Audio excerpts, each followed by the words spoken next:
Hey warrior, if you allow these natural emotional fluctuations to determine whether you take positive action, your progress will be erratic at best, non-existent at worst. The Stoics believed deeply in what they called steadiness, the ability to maintain consistent forward movement regardless of internal or external circumstances.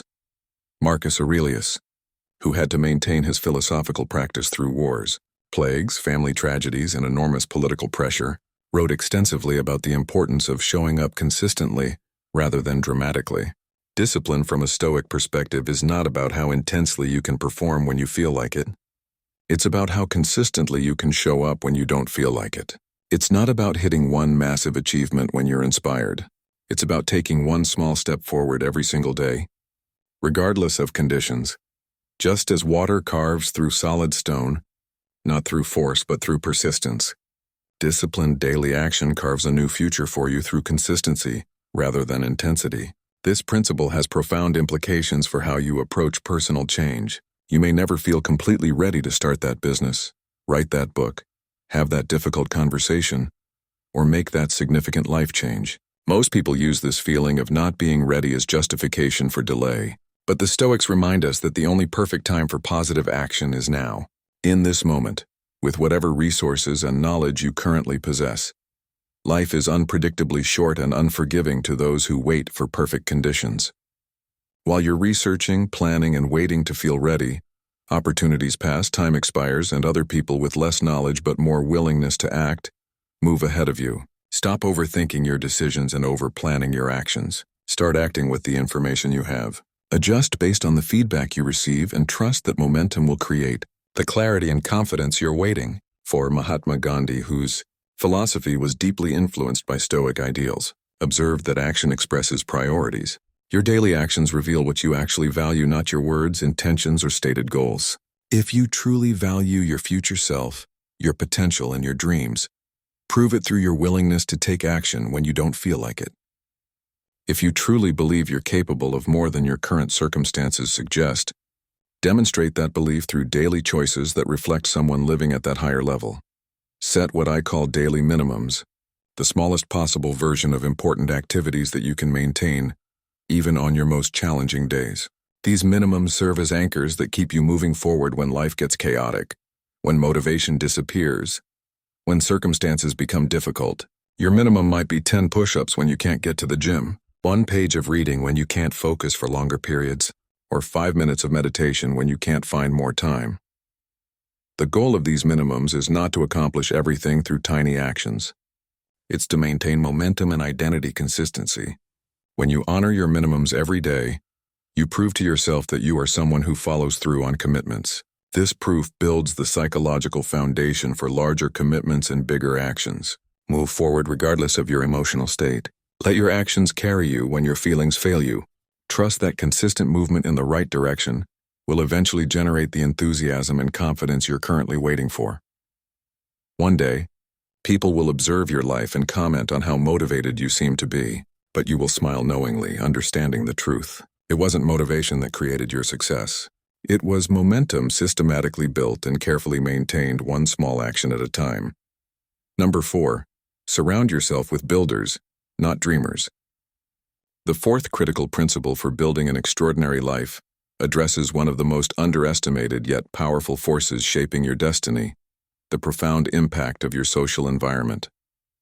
The path to building a meaningful, successful life is not meant to be walked with just anyone. You must become thoughtfully selective about the people you allow into your inner circle, because your environment doesn't just influence your choices, it literally shapes who you become at the deepest level.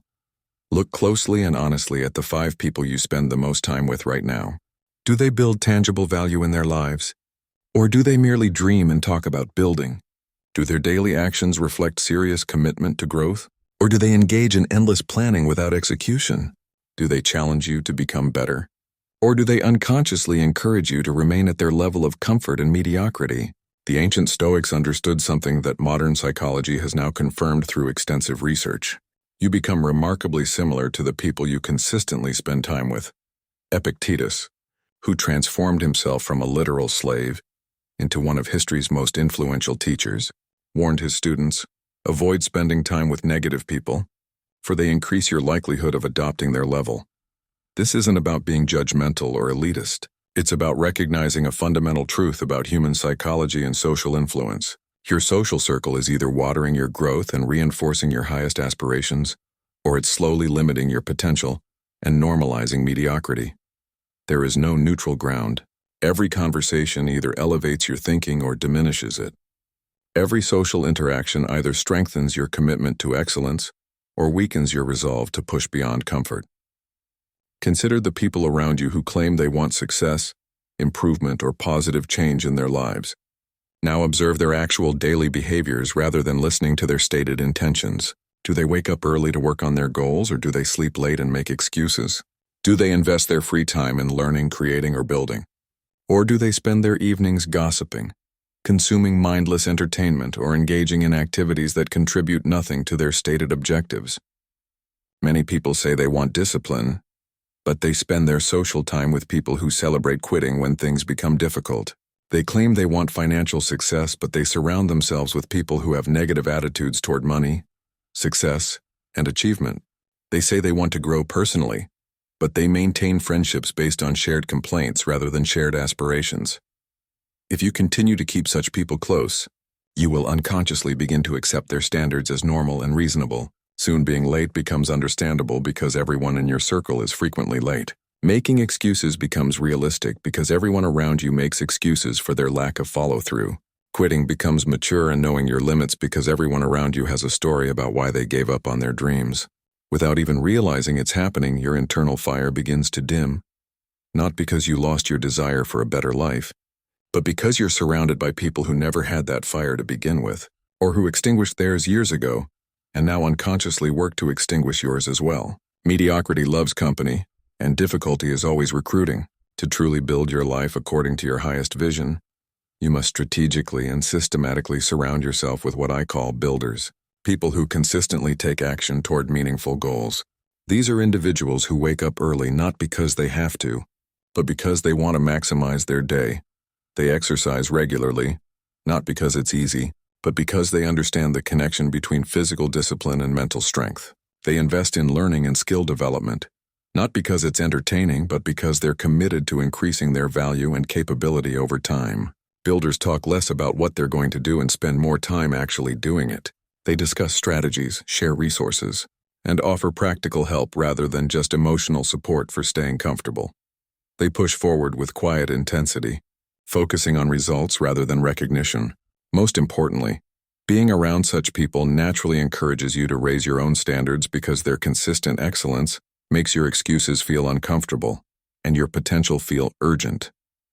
This is why Marcus Aurelius, despite being surrounded by people who would agree with anything he said, constantly advised himself to live as on a mountain, elevated above the noise of popular opinion, focused on character development rather than social approval, committed to growth rather than comfort.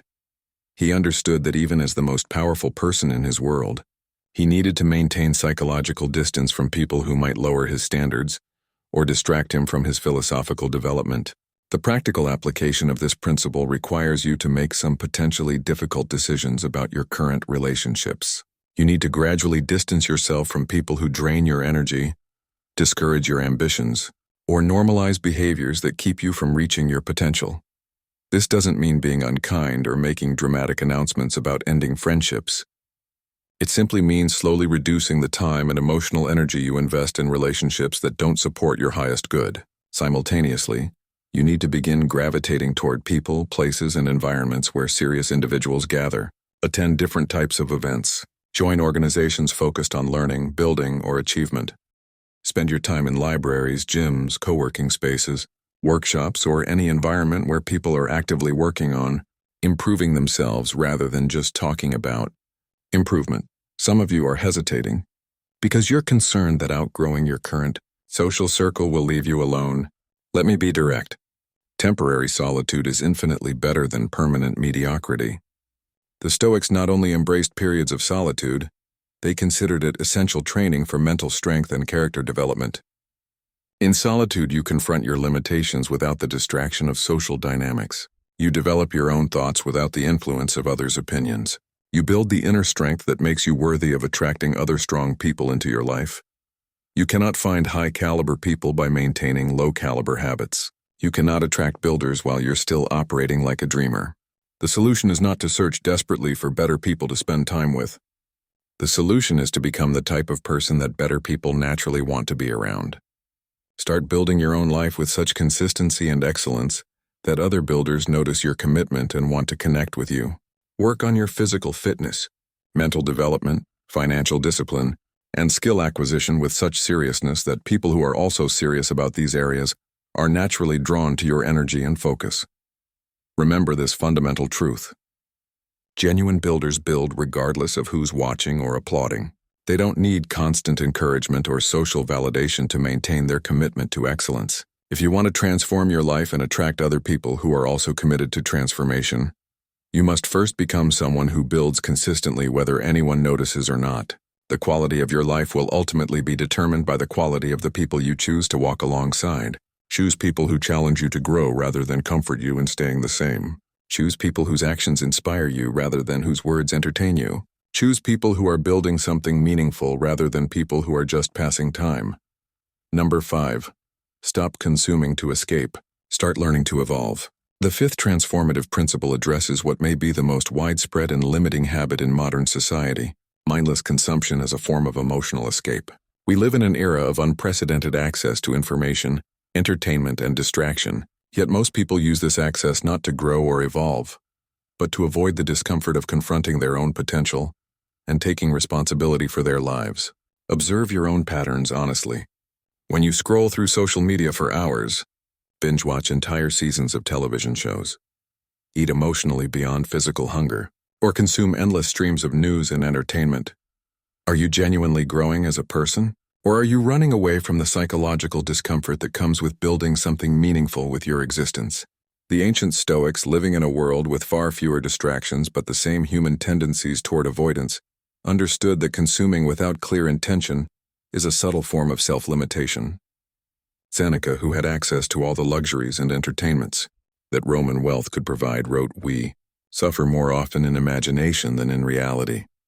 He understood that much of our consumption feeds our imagination, our concerns, our anxieties, and our distractions rather than contributing to our wisdom, strength, or practical capability. Most modern consumption is designed to keep you in a state of comfortable numbness, gently avoiding the psychological discomfort that signals growth opportunities. Every hour you spend consuming content that doesn't challenge you, educate you, or inspire you to take positive action is an hour stolen from the active construction of your future self. Think about this mathematically. If you currently spend 2 hours per day in mindless consumption, scrolling, watching, eating, or consuming for emotional regulation rather than genuine value, that's 14 hours per week, roughly 60 hours per month over 700 hours per year. Now imagine redirecting even half of that time toward reading philosophy, learning practical skills, exercising your body, studying financial literacy, practicing a craft, or developing any capability that compounds over time. In just 1 year, with no other changes to your life, you would invest over 350 hours in your own development. That's equivalent to almost 9 full-time work weeks dedicated to becoming more capable, knowledgeable, and valuable. Over a decade, this would represent nearly 4,000 hours of deliberate personal development, enough to achieve genuine mastery in multiple areas of life. The Stoics believed that life should be lived deliberately and intentionally, with every choice contributing to your development as a human being. This doesn't mean you must never relax or enjoy simple pleasures. It means that your relaxation should be earned through productive effort, and your consumption should serve a clear purpose, rather than simply filling time or avoiding discomfort. Marcus Aurelius, who could have indulged in any entertainment or luxury imaginable, instead wrote in his personal journal, "You become what you give your attention to." This principle is even more crucial today than it was in ancient Rome. If you consistently give your attention to chaos, drama, negativity, or meaningless stimulation, you will become chaotic, dramatic, negative, and addicted to stimulation. If you consistently direct your attention toward wisdom, growth, health, and meaningful challenges, you will become wise, growing, healthy, and comfortable with meaningful difficulty. The shift from consumptive escape to evolutionary learning begins with honest self-assessment. For 1 week, track how you spend your discretionary time. The hours when you're not sleeping, working, or handling basic life maintenance. How much of this time contributes to your long-term growth versus short-term emotional management? Then begin systematically replacing consumptive habits with learning habits. Instead of automatically reaching for your phone when you feel bored or anxious, reach for a book that challenges your thinking.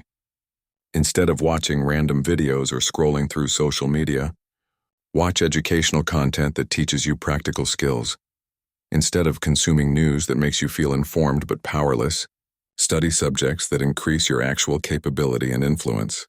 This doesn't require dramatic lifestyle changes. Start by replacing just 30 minutes of daily mindless consumption with 30 minutes of intentional learning. Read books that expand your understanding of psychology, philosophy, business, health, or any field that interests you. Listen to podcasts or lectures that challenge your assumptions and introduce you to new ideas. Watch videos that teach you practical skills rather than just entertaining you. But here's the crucial distinction. Don't just consume information, apply it. Knowledge becomes wisdom only when it's tested through practice and integrated into your daily life. Read about fitness and then exercise. Study communication principles and then practice them in your relationships. Learn about financial literacy and then implement better money management strategies. The ultimate transformation happens when consuming becomes a strategic activity rather than an escape mechanism. When your brain begins craving knowledge and growth more than it craves distraction and comfort, you've made the shift from consumer to builder, from someone affected by circumstances to architect of your own development. Marcus Aurelius captured this perfectly when he wrote, "Bear in mind that the measure of a person is the worth of the things he cares about. What you choose to consume reveals what you actually care about, regardless of what you say your priorities are. If your consumption patterns reflect someone who cares more about comfort than growth, entertainment than education, distraction than development, then those are your true priorities and your life will reflect them accordingly. Make a conscious decision today to care about your evolution more than your entertainment. Choose growth over distraction repeatedly until it becomes your natural preference. Invest your attention in content that makes you more capable rather than content that simply makes time pass more pleasantly.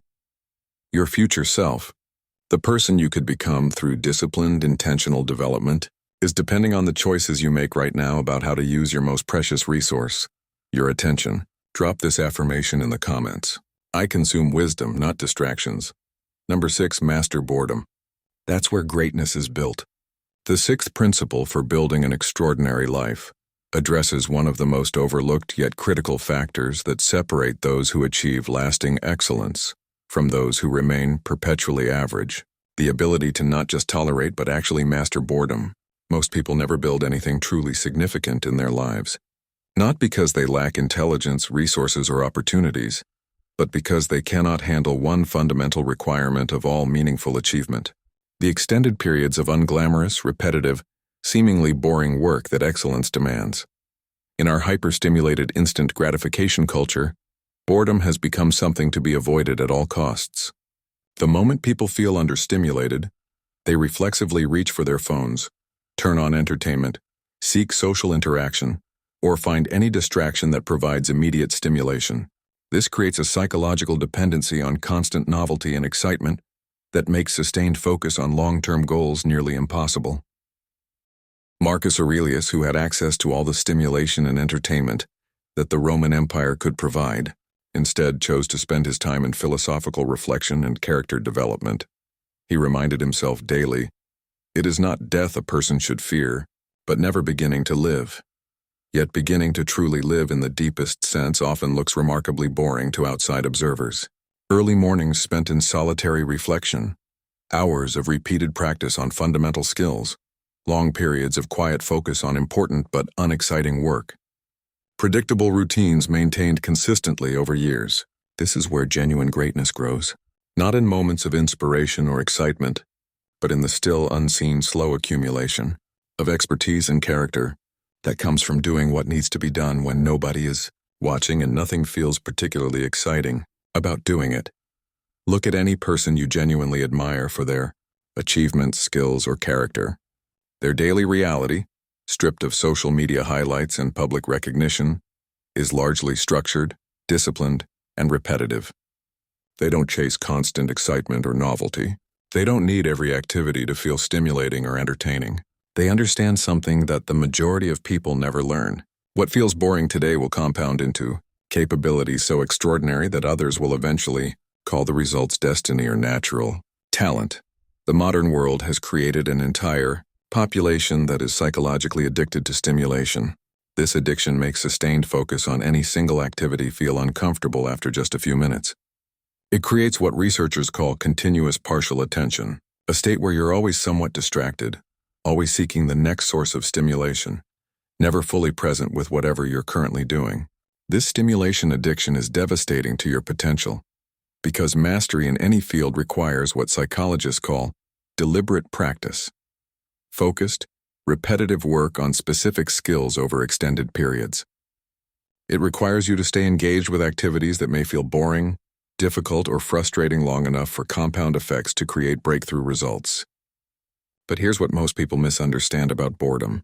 It's not your enemy, it's your test. Boredom is life's way of asking whether you have the psychological strength to do what needs to be done, even when it no longer provides immediate gratification. It's testing whether your commitment to your goals runs deeper than your need for entertainment. The ability to work without constant excitement or stimulation separates those who achieve mastery from those who remain dilettantes, forever jumping from one interest to another. When you can continue practicing, learning, building, or improving even when the activity feels routine or unstimulating, you unlock what may be the most powerful force in human achievement: sustained, focused effort over time. The ancient Stoics not only understood this principle, they deliberately cultivated the ability to find meaning and even satisfaction in what others might consider boring activities. They practiced what they called preferred indifference, learning to value activities based on their contribution to character development and long-term flourishing, rather than their immediate entertainment value. Marcus Aurelius wrote extensively about finding purpose in routine duties, everyday responsibilities, and repetitive tasks. He understood that a person's character is revealed not in moments of crisis or inspiration, but in how they handle the mundane requirements of daily existence. Do you approach boring but important tasks with resentment and resistance? Or do you see them as opportunities to build discipline and demonstrate commitment to your values? The practical mastery of boredom begins with changing your relationship with stimulation itself. Instead of expecting constant entertainment and excitement, begin to appreciate the calm focus that comes from sustained attention on meaningful activities. Instead of judging activities based on how entertaining they are, evaluate them based on how much they contribute to your long-term development. First, stop expecting every moment of your life to feel stimulating or exciting. Understand that the feeling of boredom often indicates you're doing something long enough and consistently enough for it to actually matter. If you're constantly seeking new activities because your current ones feel boring, you may be avoiding the depth that creates real capability. Second, design daily routines that you follow regardless of how stimulating they feel. Your morning routine, exercise routine, learning routine, and work routine should operate independently of your emotional state or desire for novelty. The goal is not to make these routines exciting. The goal is to make them automatic and reliable. Third, learn to track your progress rather than your entertainment level. When you can see objective improvement in your skills, knowledge, physical capability, or character over time, the lack of moment-to-moment excitement becomes irrelevant. You're motivated by growth rather than stimulation. Fourth, practice what I call deep presence during routine activities. Instead of trying to make boring tasks more exciting, practice bringing your full attention to them. When you wash dishes, fully wash dishes. When you exercise, be completely present with the physical sensations. When you read, engage completely with the ideas rather than skimming for interesting highlights. Finally, remind yourself regularly that your ability to handle boredom is a competitive advantage in a world full of people who cannot sustain focus on anything that doesn't provide immediate gratification. While others are constantly seeking the next source of excitement, you're building capabilities that compound over time. The most successful people in any field have learned to find deep satisfaction in the process of improvement itself. Regardless of external recognition or excitement, they understand that mastery is not a destination you arrive at during a moment of inspiration. It's a lifestyle you maintain through countless hours of focused practice when nobody is applauding and nothing feels particularly thrilling. When you develop the ability to work without needing excitement, you become psychologically unstoppable. You'll read when reading feels like work. You'll train when training feels repetitive. You'll build when building feels slow and unglamorous. You'll learn when learning requires sustained mental effort without immediate payoffs. And years later, when your results become so extraordinary that others assume you must have some natural talent or secret advantage, you'll understand the truth. It wasn't genetics or luck or connections. It was your willingness to embrace boredom as the price of excellence, to find meaning in mundane consistency, to build greatness through the accumulation of unremarkable days filled with remarkable commitment. The path to mastery is paved with boredom. The question is, are you strong enough to walk it? Speak this truth into your life. Comment it now. I embrace boredom to build greatness. Number 7. Act as if hesitation isn't an option because regret is worse. The 7th and final principle that transforms ordinary people into extraordinary builders of their own destiny addresses the fundamental choice that determines whether you'll live a life of bold achievement or quiet regret. How you frame your relationship with setbacks and the possibility of not succeeding. Every person who has ever built something truly meaningful with their existence has operated from one non-negotiable mindset. They treated their most important missions as if giving up was not an option. This doesn't mean they believed they would never encounter setbacks, obstacles, or temporary defeats. It means they decided from the beginning that ultimately surrendering, permanently quitting, or accepting defeat as final was simply off the table as a possibility. Seneca, who survived political exile, enormous financial losses, and eventually faced execution by the emperor he once advised, understood this principle when he declared, "It is not that we are given a short life, but we make it short by wasting it." When you waste your limited time and energy fearing setbacks instead of pursuing your highest possibilities, you don't just risk not succeeding, you guarantee living a smaller life than you're capable of living. This principle forces you to confront an uncomfortable truth. You're going to experience challenge regardless of the choices you make. The question is not whether you'll face difficulty. The question is whether you'll face the challenge of discipline and growth, or the challenge of regret and unrealized potential. Both are difficult, but only one leads somewhere meaningful. Most people approach their goals and dreams with what I call casual commitment. They try things. They hope for positive outcomes. They give themselves psychological escape routes and backup plans that actually undermine their primary efforts. They enter challenges already preparing themselves mentally for the possibility of quitting when things become uncomfortable or difficult. But the Stoic builder operates from a completely different paradigm: total commitment. When they decide something truly matters, whether it's their health, their relationships, their financial security, their skill development, or their contribution to the world, they psychologically commit fully. They eliminate the option to retreat back to comfortable mediocrity. This creates a mental state where resourcefulness, creativity, and persistence become not just desirable qualities, but absolute necessities. When you remove the option to quit permanently, your mind is forced to become incredibly resourceful in finding ways to continue moving forward, despite obstacles. When you decide that ultimate surrender is simply not acceptable, your determination develops the kind of resilience that can weather temporary setbacks without losing long-term vision. When you commit fully to a meaningful outcome, your entire being aligns behind that commitment in ways that casual effort never achieves. This is not about unrealistic thinking or pretending that setbacks are impossible. It's about strategic psychology, choosing beliefs and mental frameworks that maximize your chances of ultimate success while minimizing your chances of premature surrender. It's about understanding that how you think about setbacks significantly influences how you respond to them when they inevitably occur. Ask yourself this crucial question: what concerns you more?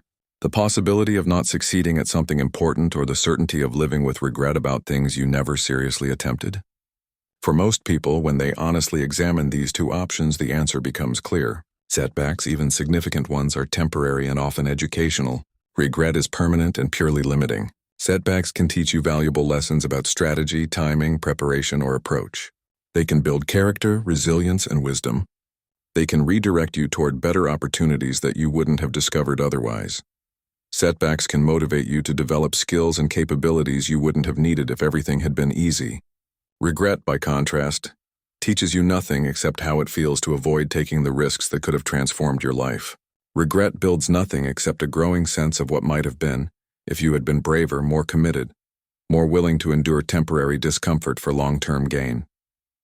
The Stoics trained themselves to confront concern logically rather than emotionally.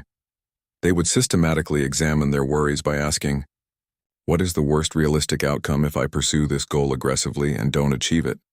What is the worst realistic outcome if I don't pursue it seriously and spend years wondering what could have been? Often this analysis reveals that staying in safe, comfortable mediocrity carries far more long-term risk than bold action toward meaningful goals. Life punishes the timid far more persistently than it punishes the bold. The timid experience daily the slow erosion of self-respect that comes from knowing they're not living up to their potential. The bold experience temporarily from setbacks that ultimately contribute to their strength and wisdom. Start treating your most important dreams and goals like vital missions. Want to start a business that could provide financial freedom and meaningful work? Commit fully with your research, planning, networking, and execution. Don't dabble. Don't see what happens. Commit fully and adjust your approach based on results, but never adjust your commitment to the ultimate outcome. Want to transform your physical health and fitness? Train and eat like your life literally depends on it, because in many ways it does. Your energy, confidence, longevity, and overall quality of life are directly connected to the health choices you make consistently over time. Want to develop skills that could change your career trajectory and earning potential? Study and practice like your future. Financial security depends on your willingness to master these capabilities because it probably does. This level of commitment doesn't guarantee that you'll never face setbacks or temporary challenges, but it does guarantee that you won't quit prematurely, that you'll persist through difficulties that stop most people, and that you'll extract maximum learning and growth from every experience, whether immediately successful or not. Marcus Aurelius understood this when he wrote about treating obstacles as fuel for further action. The impediment to action advances action. What stands in the way becomes the way. He didn't see setbacks as the opposite of success. He saw them as raw material for building greater success. Can you still experience setbacks, defeats, and temporary challenges even with total commitment? Absolutely. But a true Stoic doesn't collapse psychologically from setbacks. They recalibrate. They adapt. They learn. They grow stronger. And they continue moving toward their objectives with renewed wisdom and capability. The only true limitation from a Stoic perspective is to abandon your mission entirely, because temporary obstacles convinced you that your goals weren't worth the effort required to achieve them. Everyone else is simply being educated by experience and shaped by challenges into someone more capable of ultimate success. When your life nears its end, may you be able to say with complete honesty, I gave everything I had to the things that mattered most to me. I held nothing back out of concern. I took the risks that aligned with my values and pursued the goals that reflected my highest vision of what was possible. Even if you didn't achieve every specific outcome you desired, you will have succeeded in the most important way possible. You will have lived fully, boldly, and without the crushing weight of wondering what if. If you have reached this point, understand you are not like most people. You are not casual. You are not asleep. You are awake to the honest truth that time is moving whether you are building or not. The Stoics never asked for an easy life. They demanded strength from themselves. They lived by the simple law. Do not spend your life playing the role of someone affected. Spend it becoming the architect of your destiny. Your future does not need more promises. It needs your action. The 7 principles you've heard today are not motivation. They are tools. Use them daily. Build your life with discipline, clarity, momentum, powerful environments, intentional consumption, boredom mastery, and committed action. If you do this consistently, you will surprise yourself with who you become. If you delay again, life will pass and no one can give you that time back. Stop bargaining with uncertainty. Stop seeking comfort. It is time to stand tall. Breathe deeply and act with urgency. Look life directly in the eyes and declare, I am here to build, not to waste. You have everything you need. A mind capable of logic, a heart capable of courage and time which is running out. So begin today, right now, because the longer you wait to take control, the harder it becomes to reclaim your destiny. Drop this final affirmation in the comments. I build my life with relentless discipline. Don't forget to like, comment, share, and subscribe to the channel to stay on this powerful Stoic journey.